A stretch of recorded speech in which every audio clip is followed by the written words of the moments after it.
मित्रांनो नमस्कार. आजच्या व्हिडिओमध्ये सर्वांचं मनपूर्वक स्वागत करतो. विद्यार्थी मित्रांनो, आज आपण बघणार आहोत प्रकरण क्रमांक 2 पैसा. मित्रांनो, पैसा हा शब्द कुणी ऐकला नसेल असं नाही.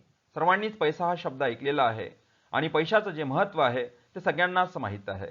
तर पैसा हे आधुनिक अर्थव्यवस्थेतील एक प्रकारे अशा प्रकारचं चक्र आहे की ज्याच्या साहाय्याने सर्व अर्थव्यवस्था जी आहे ती चालत असते. तर विद्यार्थी मित्रांनो, आपण बघणार आहोत पैशाची उत्क्रांती कशा प्रकारे होत गेली. सुरुवातीच्या काळामध्ये आपण बघतो तर वस्तूचा विनिमय व्हायचा, ज्याला वस्तू विनिमय आपण असं म्हणतो. हळूहळू यामध्ये उत्क्रांतीमध्ये वस्तू पैसा, प्राणी पैसा, धातूची नाणी, धातू पैसा, कागदी पैसा, पतपैसा अशा प्रकारे हा जो प्रवास आहे तो सुरू झाला.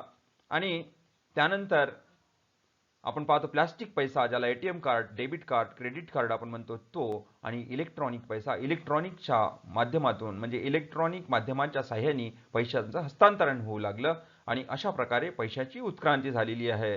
तर आपण बघूया प्रस्तावना. तर पैशाचा शोध हा जगातील अनेक महत्त्वपूर्ण व मूलभूत शोधांपैकी एक आहे. जगामध्ये अनेक शोध लागले, आपण बघतो आहे. कम्प्युटरचा शोध आहे, लॅपटॉपचा शोध आहे, मोबाईलचा शोध आहे, ट्रेन, प्लेन या सर्व बाबींचा शोध लागलेला आहे. मोठमोठे मिसाईल्स तयार झालेले आहे आणि तशाच प्रकारे त्या काळातील पैशाचा शोध हा जगातील व्यवहार करण्यासाठी अतिशय महत्त्वाचा आहे. जरी प्रत्येक देशाची जी करन्सी आहे, जे चलन आहे ते वेगवेगळं असलं तरीही पैसा हा प्रत्येक देशामध्ये देवाणघेवाण करण्यासाठी किंवा विनिमय करण्यासाठी एक प्रभावी माध्यम ठरते. क्राउथर यांच्या मते ज्ञानाच्या प्रत्येक शाखेत काही मूलभूत संशोधन असते. उदाहरणार्थ, विज्ञानात अग्नीचा शोध लागला, विज्ञानाने अग्नीचा शोध लावलेला आहे. यांत्रिक शास्त्रात चाकाचा शोध लागला आणि अशा प्रकारे अनेकविध शोध लागत गेले.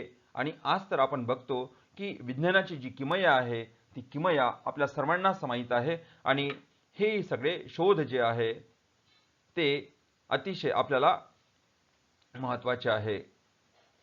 पैशाचा शोध हा असाच एक महत्त्वपूर्ण शोध असून त्याने मानवाच्या आर्थिक आयुष्यात क्रांतिकारी बदल घडवून आणलेला आहे. आणि पैशामुळे, जसं की भारताचं चलन आहे, भारतातील व्यक्तीला जर बाहेर देशात जायचं असेल तर त्याला त्या देशातील चलन वापरावं लागतं आणि मग आपल्या देशातील चलनाच्या मोबदल्यात तो दुसऱ्या देशातील चलन घेत असतो. अशा प्रकारे तो बाहेर देशामध्ये जाऊन आपले व्यवहार करू शकतो किंवा बाहेर देशामध्ये तो जाऊन राहू शकतो किंवा तो फिरून येऊ शकतो. अशा प्रकारची ही पैशाची जी देवाणघेवाण आहे, पैशामुळे जे अर्थव्यवस्था आहे ती सुरळीतपणे सुरू झालेली आहे. जेव्हा पैसा न होता तेव्हा काय होतं, तर तेव्हा होता वस्तू विनिमय. तर मित्रांनो, वस्तू विनिमय म्हणजे काय? वस्तूच्या बदल्यात वस्तूचे देणे घेणे म्हणजे वस्तूची देवाणघेवाण करणे म्हणजे वस्तू विनिमय होय. जेव्हा एखाद्या व्यक्तीला एखाद्या वस्तूची गरज असेल तर तेव्हा आपल्या जवळची वस्तू दुसऱ्या व्यक्तीला देऊन त्याच्या जवळची वस्तू स्वतः वापरणे किंवा स्वतः घेणे अशा प्रकारची जी देवाणघेवाण होत होती त्याला वस्तू विनिमय असे म्हणतात. तर वस्तू विनिमय म्हणजे वस्तूंची देवाणघेवाण.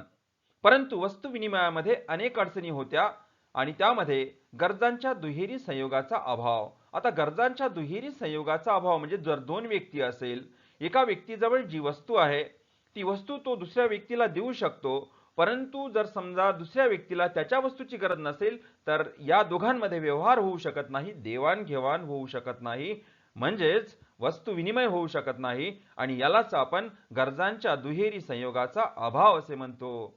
उदाहरणार्थ आपण बघूया, अ व्यक्तीकडे कापड आहे, त्या बदल्यात त्याला तांदूळ हवा आहे.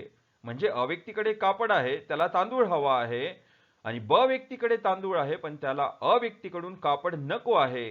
म्हणजेच या दोन व्यक्तीमध्ये व्यवहार होऊ शकत नाही, कारण अ व्यक्तीकडे कापड आहे, त्याला तांदूळ हवा आहे, परंतु ब व्यक्तीकडे तांदूळ तर आहेच, परंतु अ व्यक्तीकडून त्याला कापड नको आहे, त्याला कापडाची गरज नाही, आणि म्हणून अशा प्रकारे या दोन व्यक्तीमध्ये व्यवहार होऊ शकत नाही. याला गरजांच्या दुहेरी संयोगाचा अभाव असं म्हटलं जाते. जसे की इथे कापड अ व्यक्तीकडे आपण पाहतो आहे, त्याला तांदूळ हवा आहे, आणि इथे ब व्यक्तीकडे तांदूळ आहे, परंतु काय होतं की अ व्यक्तीकडून कापड ब व्यक्तीला नको आहे. म्हणजेच या दोघांमध्ये व्यवहार होऊ शकत नाही आणि हा जो अभाव आहे त्याला गरजांच्या दुहेरी संयोगाचा अभाव असं म्हणतो. म्हणजे दोन्ही व्यक्तीला एकमेकांची वस्तू गरजेची असणं आवश्यक आहे, तेव्हाच हा त्यांच्यामधला विनिमय होऊ शकतो, वस्तू विनिमय होऊ शकतो, अन्यथा नाही. आणि म्हणून याला गरजांच्या दुहेरी संयोगाचा अभाव म्हटलं जाते. क्रमांक 2, मूल्याच्या सामायिक मापदंडाचा अभाव. त्यानंतर वस्तू विनिमय पद्धतीमध्ये वस्तूचे मूल्य ठरवताना अनेक अडचणी होत्या. नेमकं एका वस्तूच्या मोबदल्यात दुसऱ्या वस्तूचे मूल्य ठरवताना, म्हणजे एका वस्तूच्या मोबदल्यात दुसऱ्या वस्तूचे किती नग घ्यावे किंवा ती वस्तू किती प्रमाणात घ्यावी, हा एक प्रकारे मापदंडाचा अभाव, म्हणजे परिमाणाचे मापन करणं कठीण झालेलं होतं. उदाहरणार्थ, 2 लिटर दुधाची तुलना 2 किलो तांदळाबरोबर करता येत नाही. म्हणजे नेमकी 2 लिटर दुधाची तुलना ही 2 किलो तांदळाबरोबर होईल असे आपण म्हणू शकत नाही.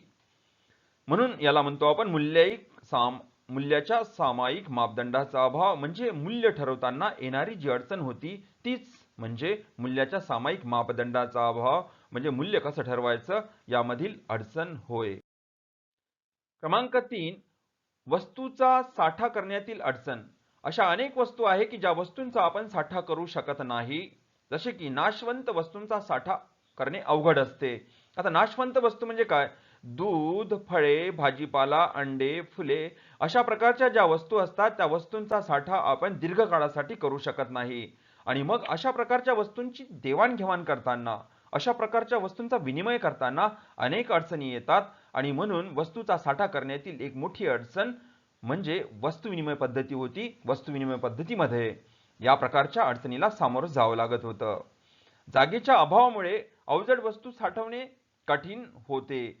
एकतर ज्या अवजड वस्तू असतात, ज्या टिकाऊ वस्तू असतात त्यांनाही, म्हणजे जागेच्या अभावामुळे किती काळपर्यंत आपण त्या वस्तू ठेवायच्या, त्या अवजड वस्तू ज्या आहेत त्या किती काळपर्यंत साठवून ठेवायच्या, कारण की जागेचा अभाव त्या काळात होता. आणि जागेच्या अभावामुळे अवजड वस्तू सुद्धा साठवणे कठीण जात होते. जशा प्रकारे टिकाऊ अन्नधान्य जे आहे, त्या अन्नधान्यामध्ये काही ज्या गोष्टी आहेत ती धान्य टिकवणं सुद्धा कठीण होतं. म्हणून वस्तूंचा साठा करण्यातील अडचण ही एक वस्तू विनिमयातील मोठी अडचण होती. क्रमांक 4, वस्तूच्या विभाज्यतेची अडचण. आता वस्तूच्या विभाज्यतेची अडचण, कधी कधी काही वस्तूंचे विभाजन होणे अशक्य असते. घर, गाडी, बंगला अशा प्रकारच्या काही वस्तू आहे की ज्या वस्तूचे विभाजन करत नाही आपण, आणि म्हणून अशा प्रकारच्या वस्तूचे विभाजन करताना सुद्धा अडचण निर्माण होतात. उदाहरणार्थ, या व्यक्तीकडे गव्हाचे पोते आहे, म्हणजेच व्यक्तीकडे गहू आहे, त्याला विनिमयामध्ये शेळी हवी आहे, आणि त्याचा वस्तूचा विनिमय करत असताना त्याला शेळी हवी आहे, त्याला बकरी हवी आहे. आणि या व्यक्तीकडे शेळी आहे म्हणजे बकरी आहे, त्याला गव्हाचे अर्धे पोते हवे आहे.